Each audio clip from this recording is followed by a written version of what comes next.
Дел од функционерите во владата по великденските празници нема да се вратат во своите фотели. Реконструкцијата што ја најави премиерот Зоран Заев ќе биде по великденските празници, најавува висок партиски функционер на СДСМ за телевизија 24.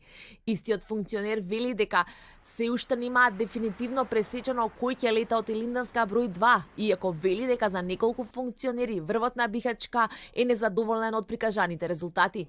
Според неофицијалните лицитирања, безбедни се министрите кои се дел од европската агенда, како и најблиските соработници на Заев, Шекеринска и Спасовски. Дека ќе ги преиспитува своите функционери, првиот социјалдемократ вчера им најави и на сопартиците на Централниот одбор на партијата. Кој ќе остане, а кој ќе добие црвен картон ќе зависи од тоа што се ќе треба Заев да испорача за да го прошири владеачкото мнозинство, кое едва врзува 61 глас во собранието за кворум. Висок партиски функционер на СДСМ за телевизија 24 вели дека беса на Африм Гаши се гледа во владата, иако допрва се очекува да се прецизираат бараното и понуденото.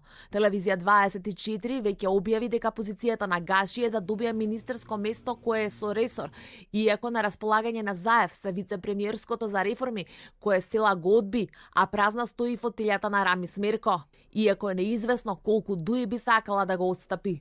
Според истиот функционер во игра е и крилото на Билал Касами. Сепак поизвестно е дека во Илинденска ќе влезе Гаши.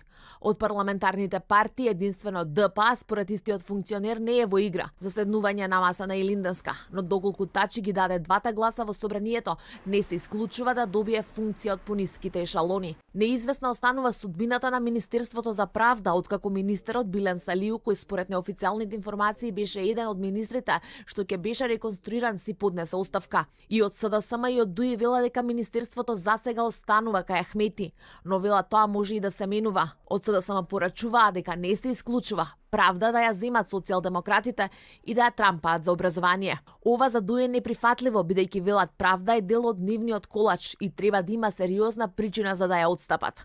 Ахмети е против и делењето на масата со трет партнер. Од Мала Речица вела дека по дебаклот со Зијадин Села и Алијансата за албанците не знаат што би можело да произлезе од нова партија во владата, особено затоа што со беса се директни опоненти на сите избори.